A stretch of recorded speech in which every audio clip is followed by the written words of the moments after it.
how to take the 240 out just to go get some stuff at the grocery market. This car stinks like ethanol. Let's see if it'll start right up.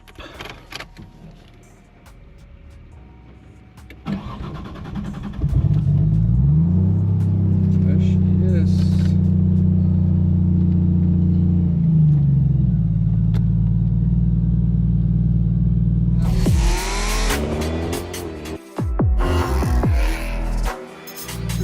Got a full rebuild with a lot of good parts, all forged bottom end. Didn't really touch much the head, except that I sent it out to a machine shop to do a valve job and change the valve seals. But other than that, top end is stock.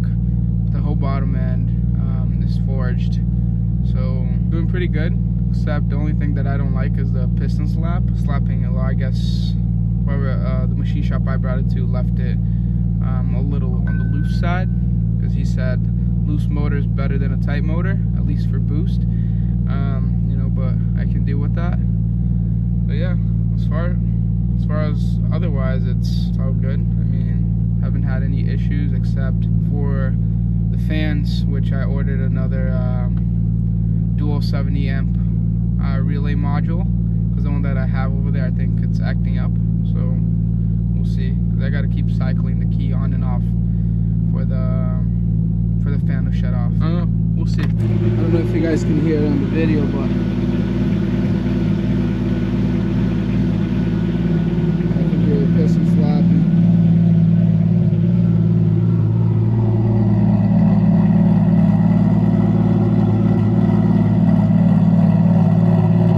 It sounds good though. So literally just stopped by the gas station, got some gas because I was low on ethanol, and I'm too lazy to drive to the shop and put some ethanol in this. So probably power wise went down a whole lot, but in the rain it makes no difference. All it does is spin anyways. So with the new setup, new engine build, I also did a smaller turbo. I had a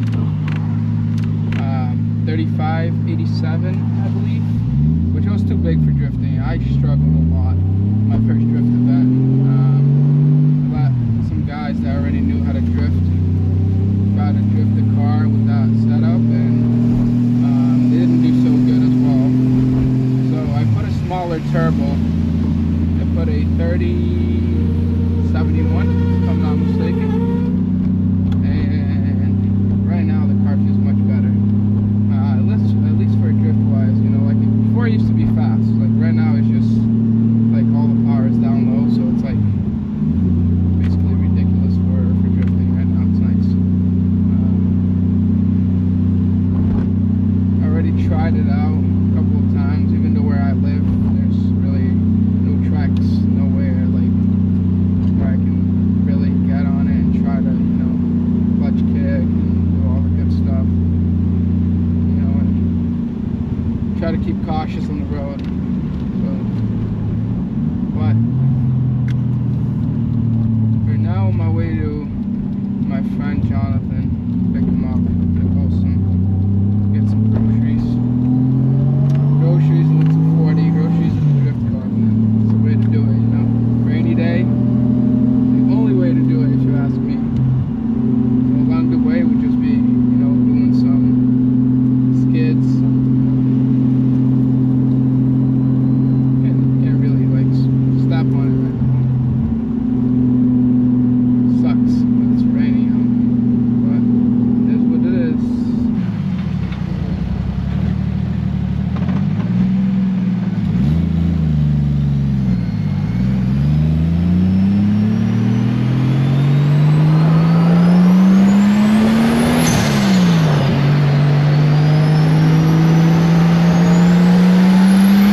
having some fun, boys. Let's go.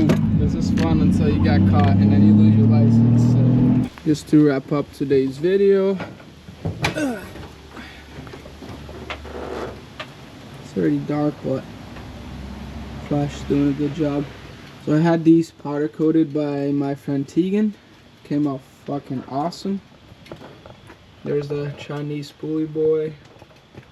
He wrapped the exhaust, turbo blanket. Still creating courage to do the downpipe. But yeah, as far as that, everything else is the same as the old setup. It's just mainly internals and the new turbo. There she is, back at home, and it's all glory. Oh, I also did, can't even see it, yeah, I won't be able to tell, but RCC kit, which changed the way things are drastically in the front. Had to go through a bunch of alignments. Can't fit my wheels, the wheels that I like. Can't fit those, and can't fit the set of white ones in the front no more. They're too wide, and they either hit the strut, or and if I take out the spacer, or if I put more spacer, it'll probably just look hideous and probably hit the fender when it flexes. We'll see. Living and learning each day a little more about drifting and setting up the car and stuff like that. So hopefully the next event will be a little better than the past event.